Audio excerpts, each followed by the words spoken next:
Hey everybody, kind of a quick, more clinical video today. We receive a lot of questions about autofocus on the Nikon Z series cameras. Even from before launch, there was questions and even controversy about the autofocus performance of the Nikon Z system and lenses as compared to the legacy and very mature F-mount system. So what I wanted to do was give you, now that we have the capability to do this and record what we see through the viewfinder because of these great mirrorless cameras, I decided to go out while Leigh was actually working on a Fuji project. I worked on and with the Z7 and the 24-70 f2.8 lens to give you a little bit of real life experience of what it's like through the viewfinder when you're working with the Nikon Z system. So what I do in this video is I walk through the autofocus options, every single autofocus option, both for continuous and single servo autofocus in the Nikon Z7, with the Z6 of course being very similar, and to show you what it's like, what the performance is, what the compromises are. In the video, you're going to see the screen as I saw it through the viewfinder. I will note, when you see the information along the left and right side disappear like this, that means I'm half pressed. And when you see that information on the side, that means I'm not half pressed and actively focusing. And I just wanted to mention that so you understand exactly what and why the camera is doing what it's doing and where the condition of my trigger finger was when it was doing those things. So let's go to it. Let's go to the footage. First, I'm setting up for single point, single servo. That's the AFS, and then single point.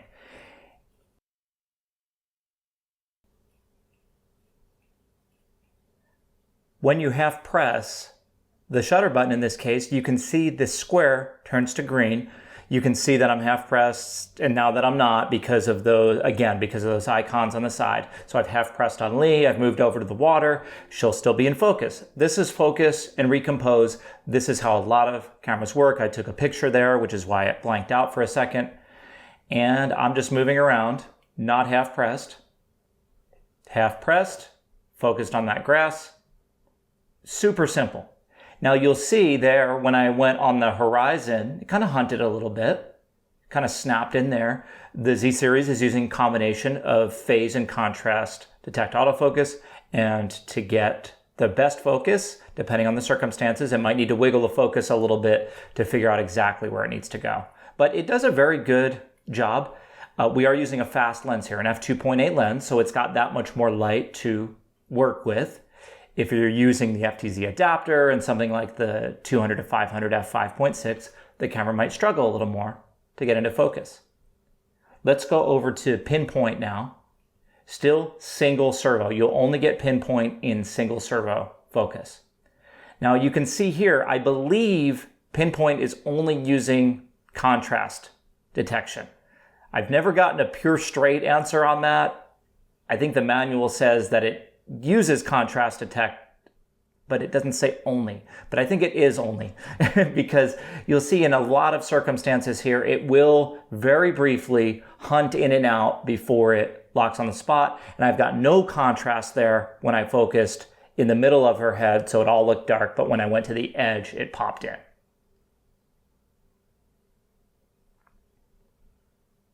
Now we'll go off of Pinpoint to wide area. And again, still single servo. So you can see wide area, we've got a wider box. What's interesting about wide area is maybe it's just me, but it seems to pop into focus that much quicker. And maybe that's because it's able to use more of the phase detection points as it's doing that. Single point obviously worked very well, and I'd need to try it out in a lot of different circumstances, and you with Z cameras have the experience to know what to use and when. The disadvantage of the wider areas is you're dealing with a wider area, so you're not going to get as precise a focus area. If we go to the wide dash L, again, single servo, look, it's so big, it's like 1/9 of the frame almost. So when you're focusing like I am there, it jumps in, but do I have the lake in front of the horizon? Do I have the horizon? Do I have somewhere in the middle? You don't really know. You won't really know. So the circumstances I'm in now with the perspective without a flat object in front of me, that's going to be probably a mode that you don't want to use in that circumstance because of exactly what I'm talking about here. Now going to auto area single servo, again, the camera's making some guesses. It's actually doing a pretty good job of getting the plane that has Leigh in it in the frame, except there it thinks I'm more interested in what was in the lake. And again, I was testing, so I genuinely wasn't any more or less interested in a particular area of the frame. I was interested in seeing what would happen. And most of the time it does say, hey, I'm going to get that person there, and I'll then show you the rest of that plane that's in focus as well. Keep in mind, it's not focusing in more than one place at once. So what it's doing is it's showing you with those green squares what is also in the plane that it decided to focus on, which can be confusing in some of those circumstances where it's showing you green boxes, but then all the way back into the perspective as well. Well, is it front? Is it the front or is it the back? So let's shuffle the deck a little bit here. Single point, continuous autofocus.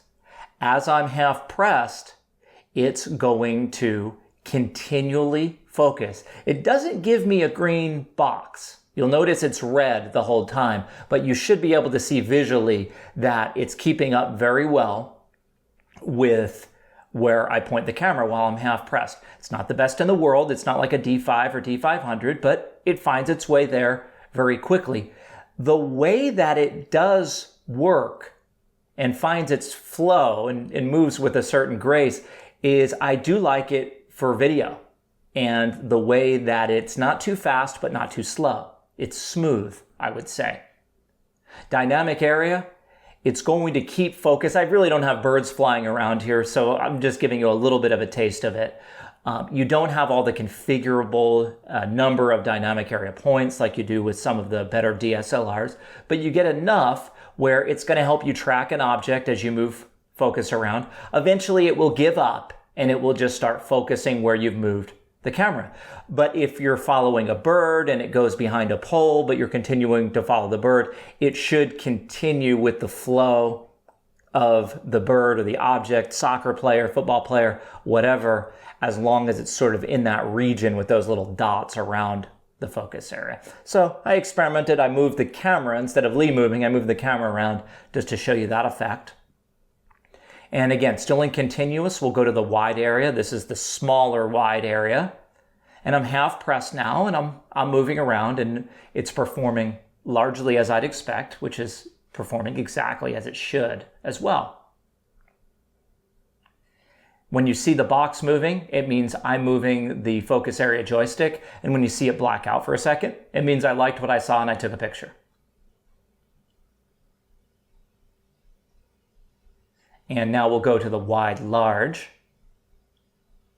Still continuous. And we've got this big area. Again, it's great, but be careful, especially when you're in a perspective situation like this, where within the focus box, there's things that are closer and things that are further. You can't guarantee, there's no guarantees on what it's actually going to focus on within that region. Now the auto areas where things get really interesting when you're on continuous. So here I am, we have no faces or eyes in the frame, and I'm half pressing, and you can see it's finding those rocks to be really interesting. Now you can do the focus tracking with the OK button, where I've locked in kind of on her arm and shoulder there, and as I move the camera around, it's continuing to track. And she's moving a little bit. It's not like it has to be exactly still. It's still able to use its intelligence to keep up. In fact, I was actually pretty impressed here with these rocks because it's like a fractal. They all look the same in that region there. You'd see it moves around a little bit, but by and large, it held the focus tracking in the group of rocks that I had focused on, and again on the arm as she's moving around a little bit. And if I go out of frame, it says, wait, she was back there somewhere, but no, I lost her. And then it gives me the opportunity to pick another object. I walk over here to the Z6, which was doing a time lapse. And that's a best case scenario for it. There's lots of contrast between the Z6 and the background. I can move the camera all around and it keeps that Z6 in the focus plane. I totally messed up that time lapse, by the way, otherwise I would show it to you. I set the time lapse to work so quickly that I very quickly ran out of space on the memory card. I think I had a frame every second, and I could have had them every 10 seconds.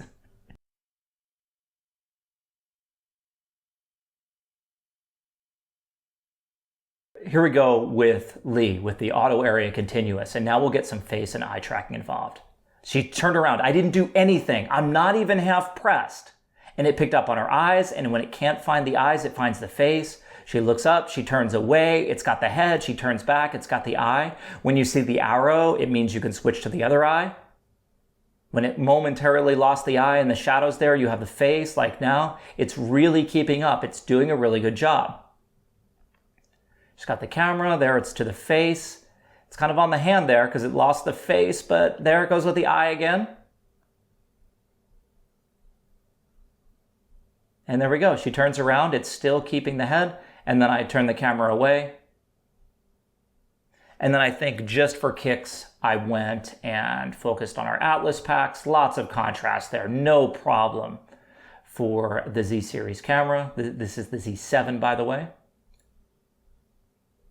No problem there on our other Atlas pack. And even no problem in the rocks. And here I go, just looking at different things. I was trying to trip it up and to see if I could get it just to go in completely the wrong place. And it did a great job.